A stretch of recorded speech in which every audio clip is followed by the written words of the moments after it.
Sobre este debate que sigue. Voy a retomar algunas de las cuestiones que planteaba recién Eduardo Lucita.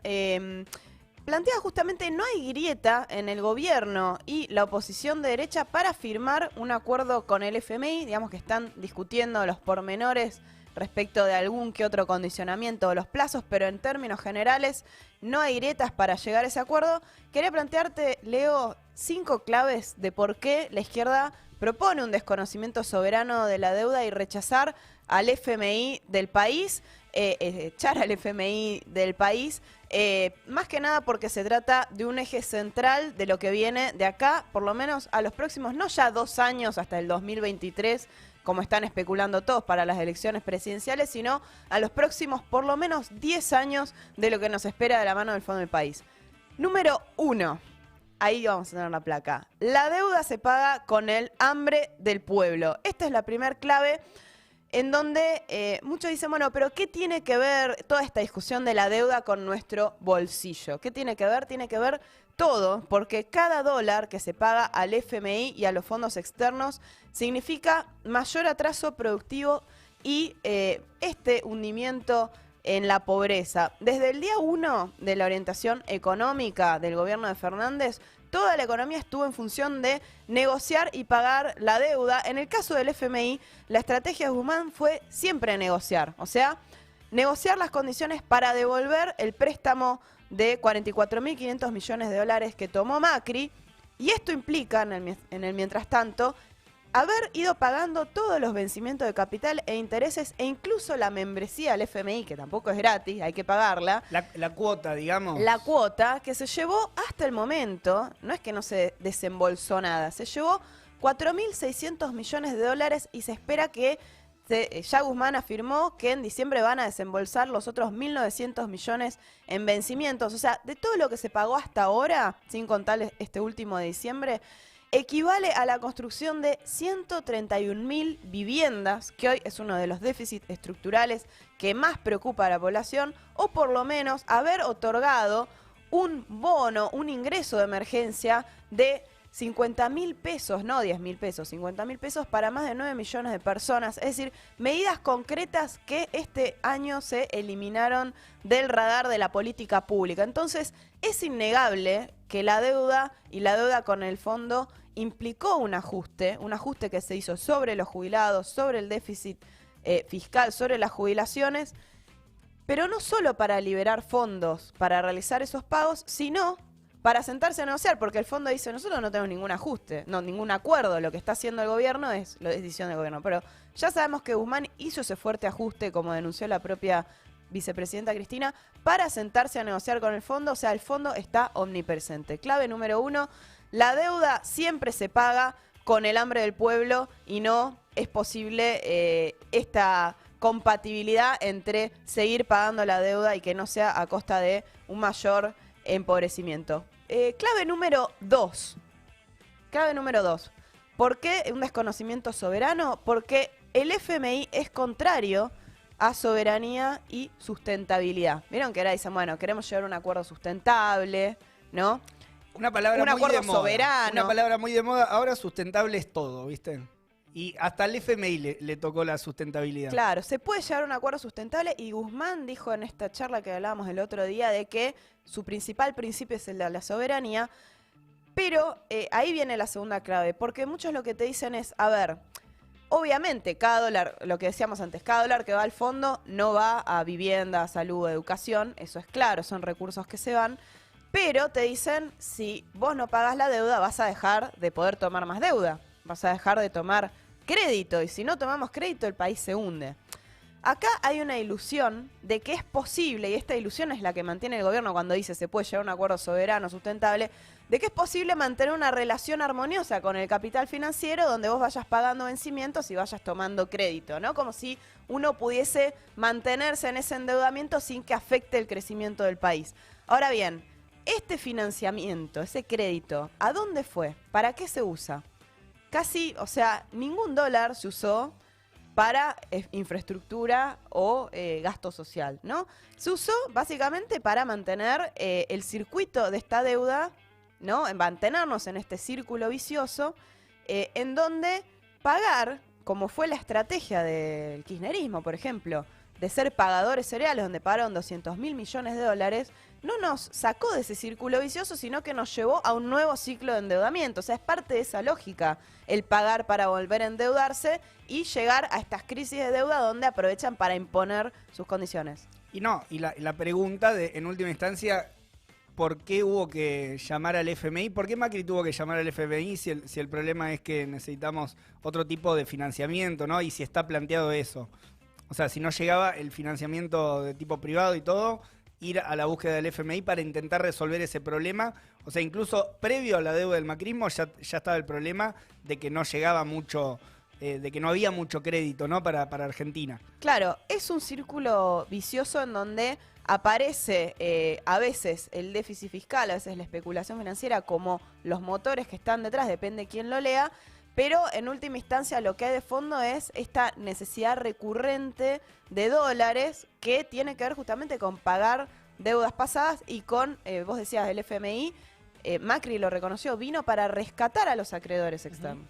Entonces, por eso yo digo, esta clave número 2, FMI es contrario a soberanía y a sustentabilidad, porque si incluso nosotros pensamos con un acuerdo con el fondo, en el mejor de los casos, recién lo decía Lucita, de acá a 2 o 3 años, entre lo que hay que pagar a los fondos extranjeros y los vencimientos con el fondo, se van a ir prácticamente todos los dólares que entren por comercio exterior en un buen año, que además sabemos que no es que esos dólares los tiene disponible el Banco Central para usar, ¿no? También se van por otras vías, otros canales. Entonces, es insustentable ya en el propio ADN de este acuerdo, es insustentable, y hay que denunciar también que esta es la tercer placa a la que quiero ir, a la tercer clave, que es una deuda ilegítima, ilegal y odiosa. Digo esto porque el FMI es odiosa, porque el FMI es un acreedor que le prestó al país sabiendo que era impagable. O sea, el año que viene y el otro año hay vencimientos por más de 19.000 millones de dólares. Eso es lo que estaba en el acuerdo con el fondo. Y todos saben que eso no lo podía pagar Argentina, ni aun que fuera el mayor exportador de Latinoamérica. Es impagable. Entonces, ¿para qué le dio ese préstamo a Macri? ¿Solo para financiarle la campaña? No, le dio ese préstamo justamente para que gane quien gane las elecciones, poder tener esa capacidad de injerencia en el país. Y es lo que ahora está haciendo, poder imponer sus condiciones. Por eso la deuda es odiosa y además es ilegítima porque, como sabemos, es una deuda que tuvo su origen espurio en la última dictadura militar, donde se multiplicó ese endeudamiento para favorecer a un grupo de empresarios, ¿no?, locales y extranjeros, y a partir de ahí la deuda comenzó a multiplicarse, ¿no?, para sostener este modelo de saqueo y de fuga de capitales. Desde la dictadura hasta acá, la deuda se multiplicó por 43 y sin embargo se pagó más de un PBI medio, más de 600.000 millones de dólares. Entonces es una deuda que es ilegal, ilegítima y odiosa. Para ir avanzando rápido, cuarta clave. ¿Por qué hay que desconocer la deuda y rechazar el fondo? Porque la deuda es un negocio para pocos, crisis para todos. Ese es el resumen. La deuda te la quieren vender esto, ¿no? Como que se toma financiamiento para el país. No, se toma el financiamiento para garantizar los negocios de algunos pocos capitalistas, que son los que se favorecen. De una parte, el capital financiero internacional se garantiza permanente, digamos, un flujo permanente de riqueza hacia los centros capitalistas, los centros imperialistas del mundo, ¿no? O sea, con la deuda se aseguran ese flujo permanente de recursos y además es un engranaje que utilizan para presionar, para imponer estas reformas de las que nos hablan siempre, la reforma laboral, la reforma tributaria para subir impuestos. Ese sería un poco el argumento por el cual tenemos que cumplir con nuestras deudas cuando se habla como si fuera de todos por igual. O sea, es esa idea, ¿no? O sea, es una deuda contraída, no podés no pagar tus deudas. Es ese argumento clásico, típico, bien llano. Claro, como si fuese un compromiso equiparable al que tomás vos cuando vas a sacar una deuda. Préstamo tuyo, préstamo, digamos, claro. Que ya es usurero también, pero esto de entrada no es a favor, o sea, un compromiso que tomamos todos, sino algunos gobiernos que tomaron esa deuda para pagar deudas anteriores que decíamos que eran ilegales y que con cada canje se validan. Y además, esto no es favorable a todos. O sea, los grandes empresarios que operan en el país son quienes tienen el principal interés en que Argentina pague las deudas y renegocie y sigue pagando, porque necesitan estar en este círculo, en el circuito de flujos financieros internacionales, o sea, porque son los que pueden tomar deuda en el exterior. Digo, vos querés sacar un préstamo, no tomás deuda en el banco suizo o tenés bonos en No puedo. Claro, en la plaza, en la bolsa de Nueva York. Bueno, los que operan en los circuitos financieros internacionales son estos grandes capitalistas que necesitan que la Argentina esté metido esté, digamos, dentro de del engranaje de la arquitectura financiera internacional, pero además se benefician porque con cada uno de estos préstamos también los gobiernos de alguna manera toman estas políticas disciplinadoras del trabajo, ¿no? Decir, bueno, hay que pagar la deuda, entonces hay que hacer un ajuste fiscal, hay que pagar la deuda, entonces hay que hacer una reforma laboral. O sea, reciben gustosos estas recetas de los organismos internacionales financieros porque los benefician a ellos, ¿no? Lejos, o sea, todo lo contrario de las mayorías populares, los trabajadores, que no vemos ni uno de los beneficios y somos los que terminamos pagando cada vez que se hacen estos desembolsos de capital. Y por último, la quinta y última clave tiene que ver ya más por la positiva, por un futuro deseable y posible. Porque es posible ponerle freno a este saqueo. Retomo nuevamente lo que dijo Eduardo Lucita recién, de que se puede declarar el no pago de la deuda, se puede declarar una suspensión de esa deuda, pero necesariamente, justamente no es una medida aislada, sino que va unida a un programa integral de soberanía nacional, un desconocimiento soberano.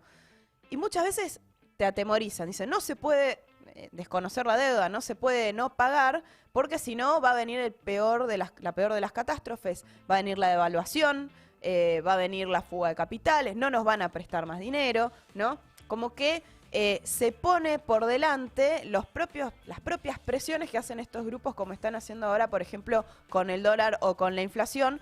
Y sin embargo, hay medidas posibles para justamente acompañar el no pago de la deuda y evitar que los grandes bancos, ¿sí? Los bancos y los fondos internacionales saquen y fuguen la plata del país. ¿Cómo se? Bueno, tenés que ir y nacionalizar los bancos, tener un control estatal sobre la banca, que es los que cada vez que ha habido una fuga de capitales, como en el 2001 y demás, son esos bancos privados los que han vehiculizado, han facilitado la salida de dólares. Entonces, controlarlos para evitar ese saqueo, ¿no? Esas presiones devaluatorias, y también manejar los recursos del comercio exterior, los recursos que entran millones, digamos, por las exportaciones del país y que están concentrados en 10, por lo menos el comercio de granos, en 10 empresas que monopolizan el comercio exterior, la mayor parte de ellas extranjeras, como en este caso se conoció mucho Vicentín, ¿no? Es una de ellas, y son muy pocas las empresas que manejan los dólares